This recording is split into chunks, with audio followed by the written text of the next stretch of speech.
ओए 2 cup hot coffee ला जल्दी। मैं वेटर नहीं हूँ। अच्छा, तो ये डाउन मार्केट कपड़े पहने हुए तो वेटर नहीं तो क्या कॉलेज का प्रिंसिपल है? लकी जिस कॉलेज में पढ़ता था वहाँ सिर्फ शहर के अमीरों के बच्चे पढ़ते थे। गरीब तो छोड़ो, किसी मिडिल क्लास के बच्चे भी वहाँ पढ़ नहीं सकते थे। मगर एक नए रूल के कारण लकी को स्कॉलरशिप मिली थी और अपने टैलेंट के दम पर उसे वहाँ एडमिशन मिल गया था। बिल्कुल साधारण से कपड़े, कहीं फटे तो कहीं रफू किए कपड़े और चप्पल पहने हुए लकी कॉलेज आता था। रोज वहाँ पढ़ने वाली अमीरों की बिगड़ी औलादें लकी का ऐसे ही मजाक बनाती, खासकर शालिनी नाम की लड़की जो उस शहर के सबसे अमीर बिजनेसमैन की बेटी थी। लकी उस बेहतरीन कॉलेज से पढ़ाई करके निकलना चाहता था, इसलिए सारी बेइज्जती सहता रहता। एक दिन छुट्टी होने पर लकी जैसे ही अपनी साइकिल के पास पहुंचा, उसने देखा कि साइकिल के टायर्स की हवा निकली हुई है। क्या हुआ? निकल गई हवा? आज बेचारे राजकुमार को पैदल ही घर जाना पड़ेगा। लकी समझ गया था कि ये शालिनी और उसके दोस्तों का काम है, लेकिन वो चुपचाप अपनी पंचर साइकिल लेकर वहाँ से जाने लगा। तभी शालिनी को लेने एक चमचमाती महंगी कार वहाँ आकर रुकी। आज ड्राइवर के साथ शालिनी के पापा भी कॉलेज आए थे। शालिनी अपने पापा की कार देखकर बहुत ही खुश हो गई। उतनी महंगी कार कॉलेज में किसी को भी लेने नहीं आती थी। शालिनी जैसे ही कार में बैठी, लकी अपनी पंचर साइकिल लेकर वहाँ से निकला। शालिनी ने विंडो खोला और लकी की तरफ चिल्लर पैसे फेंक दिए। पंचर बनवा लेना। मगर तभी न जाने क्या हुआ कि शालिनी के पापा कार का दरवाजा खोलकर उतरे और लकी के सामने हाथ जोड़े खड़े हो गए। अरे सर, आप भी इसी कॉलेज में पढ़ते हैं? शालिनी की इस हरकत को माफ कर दीजिएगा, पर आप इतने गंदे कपड़े, ये टूटी साइकिल। शालिनी ये देखकर हैरान हो गई। वो तो सपने में भी नहीं सोच सकती थी कि उसके पापा किसी के सामने हाथ जोड़कर खड़े होंगे, वो भी इस भिखारी जैसे दिखने वाले लड़के के सामने। कभी नहीं। इससे पहले कि शालिनी कुछ समझ पाती, उसके पापा लकी को लेकर कार तक आए और बोले, शालिनी बेटा, तुम इस कार से उतरो। मैंने हमारे लिए दूसरी कार मंगा ली है, इस कार से इन्हें जाने दो। व्हाट? पापा, आप इस भीख मंगे को इस कार में भेजकर खुद धूप में खड़े रहेंगे? तुम बस इतना समझो कि इन्हीं के कारण आज तुम और मैं इतनी महंगी कार में घूमने की हैसियत रखते हैं, समझी? शालिनी कुछ समझ नहीं पा रही थी। आखिर कौन है ये लकी? क्या संबंध है शालिनी के पापा का उससे? आखिर क्यों लकी कॉलेज में इस तरह आता है? क्या होगा जब कॉलेज के बाकी अमीरजादों के बीच लकी का राज खुलेगा? सुनिए एक हैरान कर देने वाली कहानी इंस्टा मिलियनेयर, सिर्फ पॉकेट एफएम पर, और जानिए लकी का सच। पॉकेट एफएम अभी डाउनलोड करें। कहते हैं दिल्ली दिल बरों की है, दिल जलों की है। कहते तो ये भी हैं कि दिल्ली दिल फरेबों की भी है। और लकी यानी कि लक्ष्मण लाल अग्रवाल में ये सारे गुण मौजूद थे। लोग उसकी शक्ल को देखकर ही कह देते थे, अबे दिल्ली से हो क्या? लकी वैसे दिखने में स्मार्ट और अट्रैक्टिव था, पर जेब से खस्ता हालत होने की वजह से रहता बेहद सिंपल तरीके से था। शर्ट का रंग उड़ा हुआ और पैंट से पैबंद जुड़ा हुआ।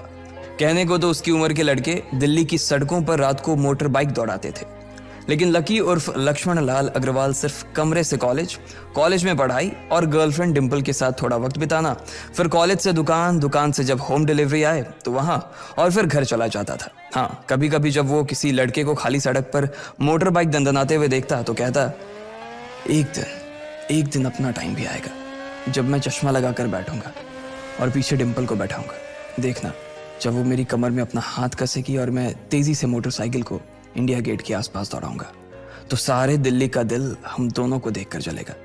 दुकान में रखा हुआ बर्नॉल भी काम नहीं आएगा। लकी ने कहा और अपने हाथ में बर्नॉल की क्रीम को दबा दिया। जैसे ही उसने क्रीम को दबाया, उसका क्रीम बाहर आ गई। अबे गधे, क्या कर रहा है? वो कोई स्पंज की गेंद है क्या जो उसे दबा रहा है? दुकान के मालिक ने उससे फटकारते हुए कहा और उसके सर पर एक चपत लगा दी। Sorry sir. लकी ने अपना सिर बचाते हुए कहा। वो खरौल बाग में स्थित एक छोटी सी मेडिकल स्टोर पर काम करता था। उसकी दुकान का नाम था चमन मेडिकल स्टोर और उसके ओनर का नाम था चमन लाल। लकी पिछले 5 साल से इन्हीं की दुकान पर काम कर रहा था।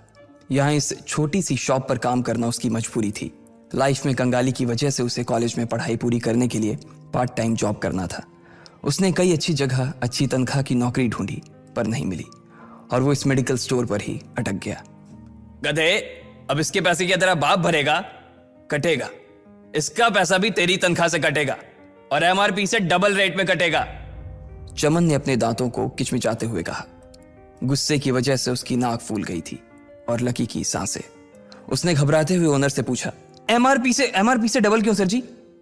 ताकि अगली बार से ऐसी कोई हरकत करने से पहले तू डबल बार सोचे। चमन ने कहा और उसके हाथ से ट्यूब छीन ली।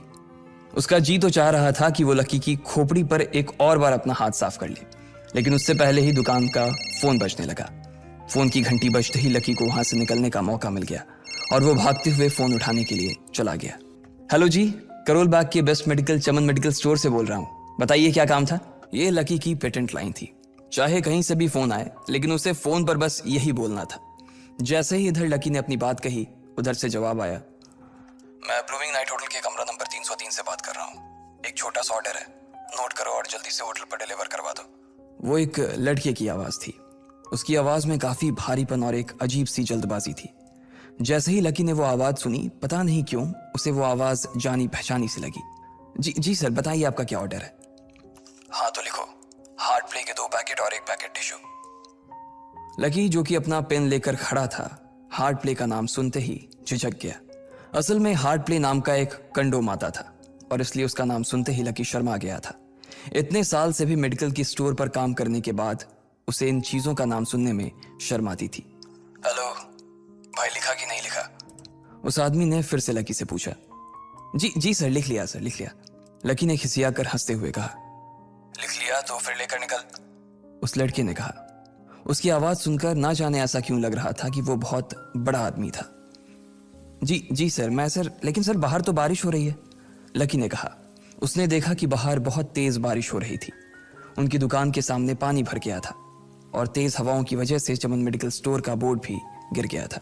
लकी को लग रहा था कि वो इतनी तेज बारिश में अभी एकदम से तो नहीं निकल पाएगा, तो उसने उस लड़के को समझाते हुए कहा, सर मैं ऑर्डर तो ले आऊंगा पर थोड़ा टाइम लग जाएगा, बारिश थोड़ी थम जाए आप। इससे पहले कि वो कुछ आगे बोल पाता, फोन पर लड़का बोल पड़ा। तुम्हारे मालिक को पता है कि तुम मल्होत्रा जी के लड़के को मना कर रहे हो? हाँ पता है, बारिश हो रही है, इसलिए सारा सामान अच्छे से थैली में पैक करके लाना और लेट नहीं होना चाहिए, समझे? उस लड़के ने कहा और इससे पहले कि लकी आगे कुछ कह पाता, उसने फोन काट दिया। उधर से लकी के दुकान का ओनर उसे घूर कर देखा जा रहा था। लकी के हाथ में पेन और पेपर देखकर ही वो समझ गया था कि उसके पास कोई ऑर्डर आया था।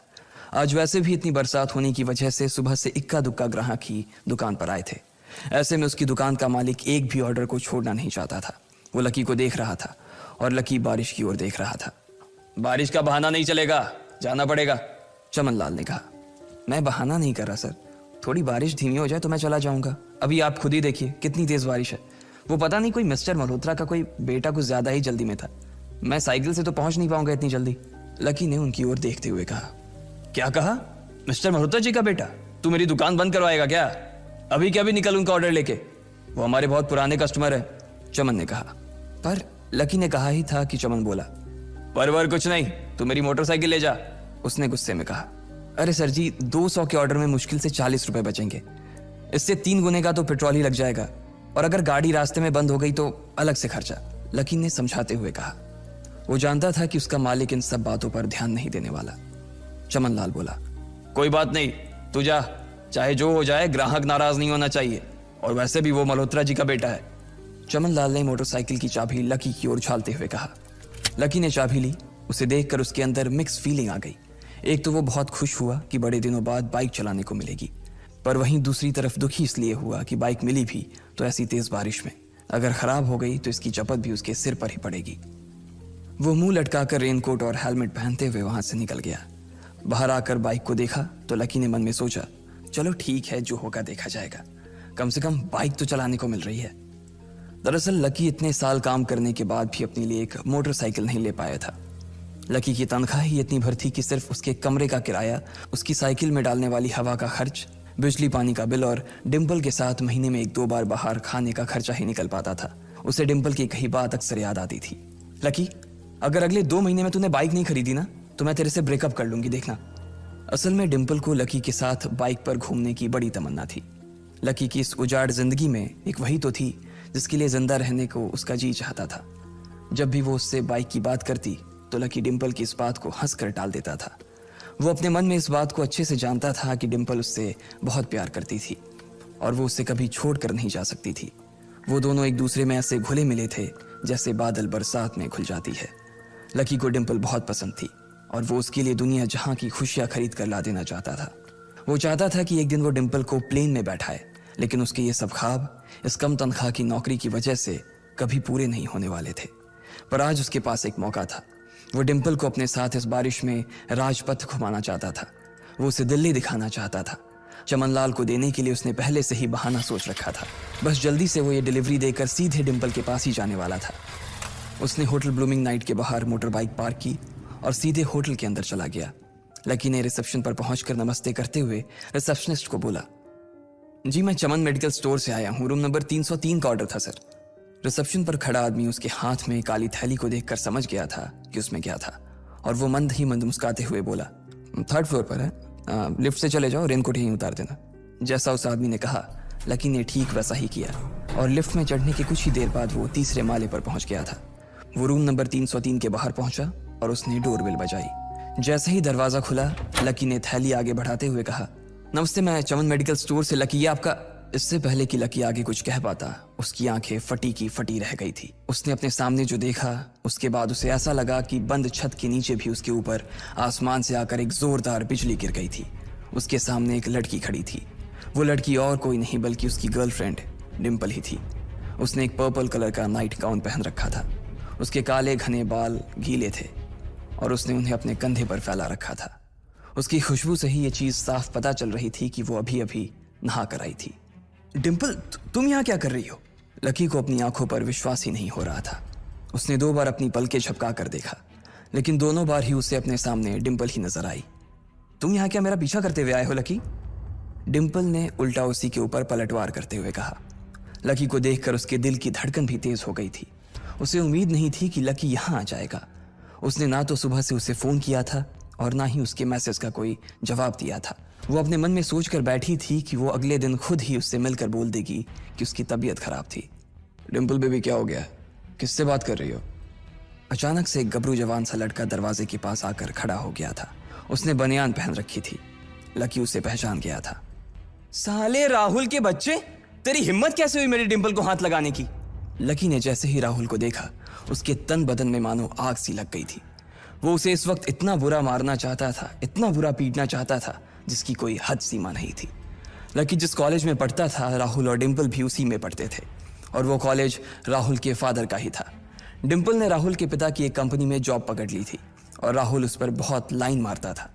लकी ने 1-2 बार डिम्पल को उससे दूर रहने के लिए भी कहा, लेकिन डिम्पल ने उसे ये कहकर टाल दिया था कि वो सिर्फ अच्छे दोस्त थे। आज भी इससे पहले कि वो आगे बढ़ता डिम्पल उन दोनों के बीच आ गई। रुक जाओ, डिम्पल ने गुस्से में कहा और लकी के सीने पर हाथ रखकर उसे रोक दिया। लकी लंबी सांसें ले रहा था और कुछ ही सांसों के बाद उसका गुस्सा शांत हो गया। अब डिम्पल के पास भी छुपाने के लिए कुछ नहीं था, इसलिए उसने लकी से कहा, लकी, आज से तुम्हारा और मेरा ब्रेकअप। ब्रेकअप? लकी के पैरों के नीचे से जमीन खिसक गई थी। उसकी आंखें नम हो गईं। लकी को उसकी बातों पर विश्वास नहीं हो रहा था। उसने डिम्पल की ओर देखा और बोला, डिम्पल, हम पिछले 1 साल से एक दूसरे के साथ हैं और तुम हो कि मुझसे ब्रेकअप करना चाहती हो? अरे मैं तो तुम्हारे लिए नई बाइक लेने वाला था। चल रहने दे, आज ही याद आई है तुझे बाइक की। अरे तेरे पास मुझे बाहर घुमाने के लिए, खिलाने पिलाने के लिए पैसे तो है नहीं। तू कहां से लेगा बाइक? और अगर ले भी लेगा तो उसमें पेट्रोल कहां से डलवाएगा? तेरी 8,000 रुपए महीने की नौकरी, उसमें होगा ये सब? लोग हंसते हैं मेरे ऊपर जब मैं सरोजनी में तेरे साथ घूमती हूँ। मैं ऐसी लाइफ नहीं जीना चाहती लकी। मैं तेरी तरह गरीब नहीं रहना चाहती। तूने मुझे फंसाया था, उल्लू बनाया था तूने मुझे, इसलिए मैंने राहुल से मैचअप कर लिया है। आज से यही मेरा बॉयफ्रेंड है, डिम्पल ने गुस्से में कहा। अच्छा, तो बेबी ये है तुम्हारा वो बेकार सा एक्स बॉयफ्रेंड? राहुल ने पूछा और डिम्पल के बगल में आकर खड़ा हो गया। फिर उसने लकी के हाथ से थैली उठाई और उसमें से हार्ड प्ले का पैकेट निकालकर उसे चिढ़ाने के लिए उसे हवा में लहराने लगा। बाप रे, इससे बदकिस्मत इंसान इस दुनिया में और कौन होगा? राहुल ने उसकी टांग खींचते हुए कहा। लकी के पास उसकी बात का कोई जवाब नहीं था। उसने गुस्से से डिम्पल की ओर देखा और अपनी हाथों की मुट्ठी भींच ली।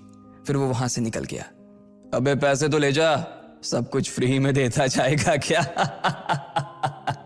राहुल ने जोर से ठहाके लगाते हुए कहा, लेकिन लकी बिना उसकी बात सुनते ही निकल गया। उसके दिमाग में डिम्पल के कहे शब्द गूंज रहे थे। उसने कभी सपने में नहीं सोचा था कि डिम्पल उसके साथ कुछ ऐसा भी कर सकती थी। जिस इंसान के लिए वो इतना कुछ करना चाह रहा था उसे उसकी कोई कदर ही नहीं थी। लकी इतना हताश हो गया था कि बुरी तरह से रोने लगा। इस बार वो लिफ्ट से नहीं बल्कि सीढ़ियों से नीचे उतरा और एक ही एक सीढ़ी उतरने के साथ उसके आंसू आंखों से छलकते जा रहे थे। जब उसकी आवाज सुनकर कुछ लोग अपने कमरे से बाहर आए तो लकी ने तुरंत अपने आंसू पोंछे और तेजी से वहां से भाग गया। उसे जिंदगी में पहली बार प्यार हुआ था और पैसों की कमी की वजह से ना सिर्फ उसका प्यार बल्कि उसकी पूरी जिंदगी बर्बाद हो गई थी। लकी जैसे ही बाहर आया तो उसने देखा कि बाहर अंधेरा हो गया था। आसमान में तेज बिजली कड़की और बारिश जो थमी थी एकाएक फिर से झमाझम बरसने लगी। ये देख लकी के थमे हुए आंसू एक बार फिर से छलक गए। उसका दिल बुरी तरह से टूट चुका था, लेकिन उसे इस बात की खुशी भी हो रही थी। आखिर आज उसे डिंपल का असली चेहरा नजर आ गया था। वो तो उसके साथ घर बसाने की सोच रहा था, लेकिन अच्छा हुआ कि उसने पहले ही उसका घर बर्बाद होने से बचा लिया। लकी को दुख तो बहुत हो रहा था, पर उसे यह भी लग रहा था कि उसे आगे चलकर यही दुख उसे खुशी देने वाला था। लेकिन एक चीज थी जो लकी को परेशान कर रही थी, वो थी उसकी माली हालत। उसकी जेब इतनी तंग थी कि उसे फटी हुई जेब की पैंट पहनकर घूमना पड़ता था। कभी कभी तो लकी सिर्फ रोटी खाकर दिन काट लेता था। वो कब से कोशिश कर रहा था कि कोई अच्छा काम पकड़ सके, लेकिन उसे कोई काम देने को राजी नहीं था। उसने टूटे हुए दिल को दिलासा देते हुए मन में सोचा कि डिंपल पर खर्च होने वाले पैसे बच जाने से शायद उसके हालत सुधर जाएंगे, पर फिर भी वो रातों रात रईस नहीं हो जाने वाला था। उसने ऊपर आसमान की ओर देखा और जोर से चिल्लाया, अगर इतना ही अनलकी बनाना था तो फिर नाम लकी क्यों रखा भगवान? वो जितनी जोर से चिल्ला सकता था उतनी जोर से चिल्लाया। उसकी आवाज से आसपास खड़े लोग एक बार तो डर गए थे। लकी ऊपर ही देख रहा था और उसके आंसू बारिश के पानी के साथ मिल गए थे। जैसे ही वो फूट कर रोने को था, तभी उसके फोन पर एक मैसेज आया। जैसे ही लकी ने अपना फोन निकालकर उस मैसेज को पढ़ना शुरू किया, उसकी तो आंखें ही चमक गई। अचानक उसके आंसू हंसी में बदल गए और वो जोर जोर से वहीं सड़क पर नाचने लगा। उस मैसेज में लिखा था, परिवार की रिसर्च और परिवार के निर्णय के हिसाब से अग्रवाल परिवार का वारिस लक्ष्मण लाल अग्रवाल उर्फ लकी ने गरीबी अभ्यास की परीक्षा को पास कर लिया है और आज से ही वो उस जमीन और उस जायदाद का मालिक हो जाएगा जो परिवार ने उसके नाम कर रखी थी। आखिर क्या करेगी डिंपल जब जानेगी वो लकी का पूरा सच? जानने के लिए देखते रहें Insta millionaire only on pocket FM। Download now.